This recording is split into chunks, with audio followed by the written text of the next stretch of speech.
ನ್ಯಾಯಾಲಯದಲ್ಲಿ ಸಾಕ್ಷಿದಾರರನ್ನು ಮತ್ತು ಆರೋಪಿಯನ್ನು ನಡೆಸಿಕೊಳ್ಳುವ ಅಥವಾ ಏಕವಚನದಲ್ಲಿ ಕರೆಯುವ ರೀತಿ ಬದಲಾಗಬೇಕು ಮತ್ತು ಅವರಿಗೆ ಗೌರವ ಕೊಡುವ ಪದ್ಧತಿ ನ್ಯಾಯಾಲಯಗಳಲ್ಲಿ ತರಬೇಕಿದ್ದು, ರಾಜ್ಯ ಉಚ್ಚ ನ್ಯಾಯಾಲಯದ ನ್ಯಾಯಮೂರ್ತಿಗಳು ಈ ನಿಟ್ಟಿನಲ್ಲಿ ಗಮನ ಕೊಡಬೇಕು ಅಂತ ರಾಜ್ಯ ಕಾನೂನು ಮತ್ತು ಸಂಸದೀಯ ವ್ಯವಹಾರಗಳ ಖಾತೆ ಸಚಿವ ಎಚ್.ಕೆ. ಪಾಟೀಲ ಮನವಿ ಮಾಡಿದ್ದಾರೆ.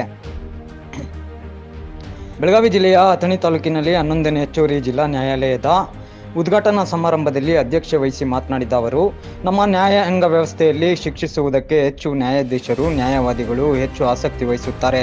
ಆದರೆ ಯಾರಿಗೆ ಅನ್ಯಾಯ ಆಗಿರುತ್ತದೆಯೋ ಅಂತಹ ವ್ಯಕ್ತಿಗೆ ನ್ಯಾಯ ದೊರಕಿಸಿಕೊಡಲು ಆದ್ಯತೆ ನೀಡುವುದಿಲ್ಲ.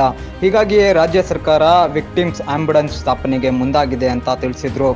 40ಕ್ಕೂ ಹೆಚ್ಚು ವರ್ಷಗಳಿಂದ ಇತ್ಯರ್ಥವಾಗದ ಅನೇಕ ಪ್ರಕರಣಗಳು ವಿವಿಧ ನ್ಯಾಯಾಲಯಗಳಲ್ಲಿ ಬಾಕಿ ಉಳಿದುಕೊಂಡಿವೆ. ಹೀಗಾಗಿಯೇ ನ್ಯಾಯ ಅರಸಿ ಬಂದ ಬಡವರ ಪ್ರಕರಣಗಳನ್ನು ಕೇವಲ 6 ತಿಂಗಳ ಒಳಗಾಗಿ ಇತ್ಯರ್ಥಪಡಿಸಬೇಕು. ಈ ನಿಟ್ಟಿನಲ್ಲಿ ರಾಜ್ಯ ಸರ್ಕಾರ ಕಾನೂನು ರೂಪಿಸಲು ತಯಾರಿ ನಡೆಸಿದೆ ಅಂತ ಇದೇ ಸಂದರ್ಭ ತಿಳಿಸಿದರು. ಶ್ರೀಮತಿ ನ್ಯಾಯಮೂರ್ತಿ ಮುದುಗಲ್ರವರು ಬರ್ತಾರೆ ಅಂತ ಹೇಳಿ ಸಂಘಟಕರು ಎಲ್ಲ ಬಂದಾಗ ಹೇಳಿದಂಥ ಸಂದರ್ಭದಲ್ಲಿ ನನಗೂ ಬಹಳ ಸಂತೋಷ ಆಯಿತು. ಯಾಕಂದರೆ ಅವರ ಪೂರ್ವಾಶ್ರಮ ಅಂದರೆ ಅವರು ಯಾವ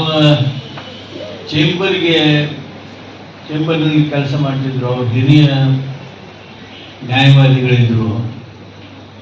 ಅವ್ರಿಗೆ ಗುರು ಮಾತ್ರ, ಆದರೆ ಅವರು ನಮ್ಮ ಭಾಗದಲ್ಲಿ ಆದರ್ಶ ವಕೀಲರು ಹೆಂಗಿರಬೇಕು ಅಂದರೆ ಆ ಸಿ.ಬಿ. ಪಾಟೀಲ್ ವಕೀಲರು ಹೆಂಗಿರಬೇಕು ಅನ್ನುವಂಥ ಮಾತು ನಮ್ಮ ಧಾರವಾಡ ಜಿಲ್ಲೆಯೊಳಗೆ ಜನಜನಿತವಾಗಿತ್ತು. ನಾನು ಹೇಳುವ ಉದ್ದೇಶ ಇಷ್ಟೇ, ನಿಮ್ಮ ಹತ್ರ ಯಾರು ಬರ್ತಾರ ಅವರು ಅವರ ಮಾನನ್ನ ಕೈಯಾಗಿ ಹಿಡ್ಕೊಂಡ ನಿಮ್ಮ ಹತ್ರ ಬಂದಿರ್ತಾರೆ. ಇದು ಉಳಿಸಾಕ ನೀವು ಏನಾದ್ರು ಮಾಡಿರೋದು ಸಹಾಯ ಮಾಡ್ರಿ ಅಂತ ಹೇಳಿ.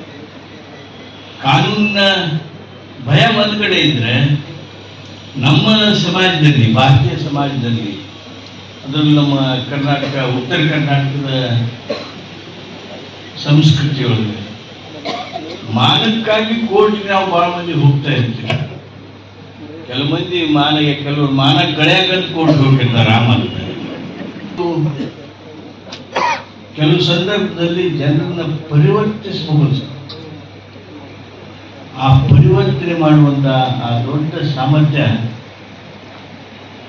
ನ್ಯಾಯವಾದಿಗಳ ಹತ್ರ ಇರ್ತದೆ ಅನ್ನೋದನ್ನ ನಾವೆಲ್ಲರೂ ಅರ್ಥ ಮಾಡ್ಕೊಳ್ತೇವೆ. ನ್ಯಾಯಮೂರ್ತಿ ರಾಮಚಂದ್ರ ಹುದ್ದಾರ ಮಾತನಾಡಿ, ಜಿಲ್ಲಾ ನ್ಯಾಯಾಲಯ ಪ್ರಾರಂಭಗೊಂಡಿರುವುದು ಅಥಣಿ ನ್ಯಾಯವಾದಿಗಳ ಜವಾಬ್ದಾರಿ ಹೆಚ್ಚಿಸಿದೆ. ನ್ಯಾಯವಾದಿಗಳು ಓದುವ ಹವ್ಯಾಸ ಬೆಳೆಸಿಕೊಳ್ಳಬೇಕು ಮತ್ತು ತಮ್ಮ ನ್ಯಾಯಾಲಯದ ಹಿರಿಯ ನ್ಯಾಯವಾದಿಗಳನ್ನು ಗೌರವಿಸಬೇಕು. ಆಗ ಮಾತ್ರ ಹಿರಿಯ ವಕೀಲರಿಂದ ಜ್ಞಾನ ಸಂಪಾದಿಸಲು ಸಾಧ್ಯ ಅಂತ ನ್ಯಾಯಾಲಯದಲ್ಲಿ STA ಮತ್ತು FT ಸಿಬ್ಬಂದಿಗಳ ನೇಮಕಾತಿ ನ್ಯಾಯಾಂಗ ಇಲಾಖೆಗೆ ಕೊಡಬೇಕು. ಆಗ ಮಾತ್ರ ಅತಿ ಶೀಘ್ರ ನ್ಯಾಯ ಕೊಡಲು ಸಾಧ್ಯವಾಗುತ್ತದೆ ಅಂತ ತಿಳಿಸಿದರು. ನಿಮ್ಮೆಲ್ಲರ ಜವಾಬ್ದಾರಿಯನ್ನ ಹೆಚ್ಚಿಸಿದೆ ಅಂತ ಈಗೆಲ್ಲ ನೋಡಿದವಾಗ ಎಲ್ಲ ಜಾಸ್ತಿ senior members of the bar ಕಾಣಿಸ್ತಾರೆ. ನಾನು ಒಂದು ಕಾಲದಲ್ಲಿ ಇಲ್ಲಿ 1999 ಒಂದು 2-3 ಕೇಸ್ ಬರ್ತಿದ್ದೆ ಮುಖಾಂತರದಿಂದ.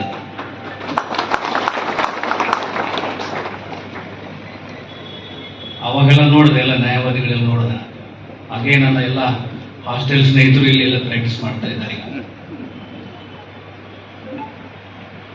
ಈ ನ್ಯಾಯವಾದಿ ಅನ್ನೋದು ಅಂದ್ರೆ ಮೇಡಮ್ ಹೇಳಿದಾಗೆ it must be by choice, not by accident ಅಂತ. ಯಾಕೆಂದ್ರೆ ಹಿಂದೆಲ್ಲ ಹೇಳ್ತಾ ಇದ್ರು, ಎಲ್ಲಿಯೂ ಸಲ್ಲದವರು ಇಲ್ಲಿ ಸಲ್ತಾರೆ ಅಂತ. ಈಗ ಹಾಗಿಲ್ಲ. ಈ ಅಡ್ವಾನ್ಸ್ಮೆಂಟ್ ಆಫ್ ಟೆಕ್ನಾಲಜಿ ನೋಡಿದ್ರೆ, ಕಮರ್ಷಿಯಲ್ ಆಕ್ಟಿವಿಟೀಸ್ ನೋಡಿದ್ರೆ, ಇಂಟರ್ನ್ಯಾಷನಲ್ ಕೋವೆನೆಂಟ್ಸ್ ನೋಡಿದ್ರೆ, ನ್ಯಾಯವಾದಿಗಳಿಗೆ ಜಾಸ್ತಿ ಒಂದು ರೆಸ್ಪೆಕ್ಟ್ ಬರ್ತಾ ಇದೆ. ಅನೇಕ ಲಿಟಿಗೇಷನ್ಸ್ ಎಲ್ಲ ನ್ಯಾಯವಾದಿಗಳ ಮೂಲಕ ಬಗೆಹರಿಸ್ತಾ ಇದ್ದಾರೆ. ಆದ್ದರಿಂದ ಈ ನ್ಯಾಯವಾದಿ ಆಗಬೇಕಾದ್ರೆ it must be by choice, not by accident ಅಂತ. ವಕೀಲರ ಸಂಘದ ಅಧ್ಯಕ್ಷ ಎಎಸ್ ಹುಚ್ಚಗೌಡರ ಅಥಣಿ ನ್ಯಾಯಾಲಯಗಳ ಸಮುಚ್ಚಯ ಅಭಿವೃದ್ಧಿಗಾಗಿ 36 ಕೋಟಿ ಅನುದಾನ ಪ್ರಸ್ತಾವನೆ ಮಂಜೂರು ಮಾಡಬೇಕು ಅಂತ ಕಾನೂನು ಸಚಿವರಲ್ಲಿ ಇದೇ ಸಂದರ್ಭ ಮನವಿ ಮಾಡಿಕೊಂಡರು.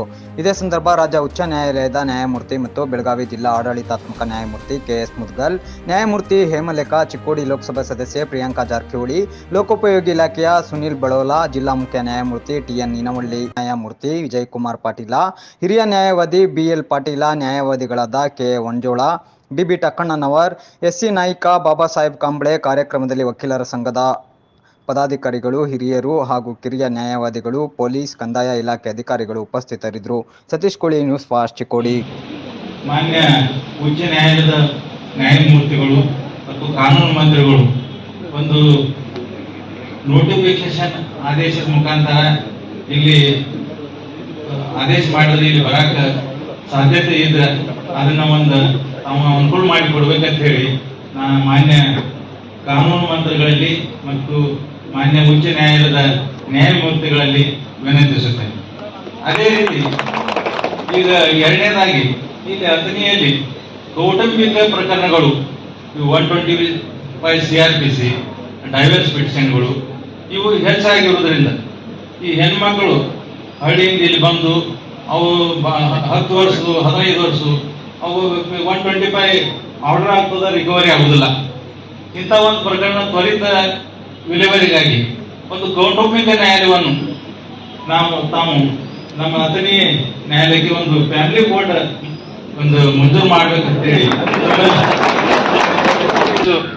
ಒಂದು ನಾವು ನ್ಯಾಯವಾದಿಗಳಿರೋದ್ರಿಂದ, ಮಹಿಳಾ ನ್ಯಾಯಾಧಿಗಳಿರೋದ್ರಿಂದ ಈಗ ಮಹಿಳಾ ನ್ಯಾಯಾಲಯಗಳು ಅತಿ ಸಣ್ಣ ಒಂದು ರೂಮ್ಸ್ ಅದ ಭಾರತ. ಆಮೇಲೆ ನಮ್ಮ ನ್ಯಾಯ ಜೇಮ್ಸ್ ಏನ್ ನಾವು ವಕೀಲರು ಅವ್ರಿಗೆ ಇದು ಬಾರ್ ಸೆಷನ್ ಎಲ್ಲ ಸಣ್ಣದಾಗಿದೆ. ಮತ್ತೆ ಇದರಿಂದ ತಾವು ಈಗ 36 ಕೋಟಿ ರೂಪಾಯಿ ವೆಚ್ಚದಲ್ಲಿ ಒಂದು